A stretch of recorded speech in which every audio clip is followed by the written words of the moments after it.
Ольга Ильина Эсперанца эстрада бию төркеме жетекчесе. Соңгы вакыттагы кебек бүген дә коллективы белән Йолдызлык фестиваленә әзерлек белән мәшгуль. Мы сейчас готовимся очень упорно. Көн сайын репетицияләр бара. Суперфиналда чыгыш ясаючы коллективлар безнең кебек үк җиңүчеләр. Узган ел республика буенча 2нче урынны алган идек. Быел дулкынлану аеруча сизелә. Шуңа да кызлар бик тырышып әзерләнә. Шәһәрнең 9нчы мәктәбендә бию аяк киемнәре тавышы ишетелсә, балалар сәнгать мәктәбендә вокал ансамбльләренең көчле тавышлары яңгырый.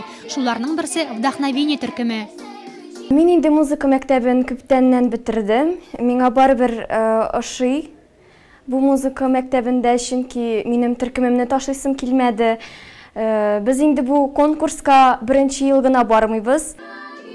Вдохновение төркеме җыр белән мәшгуль булса, Элегия вокал ансамбле фестивальгә махсус атап тегелгән яңа концерт күлмәкләренә кибән.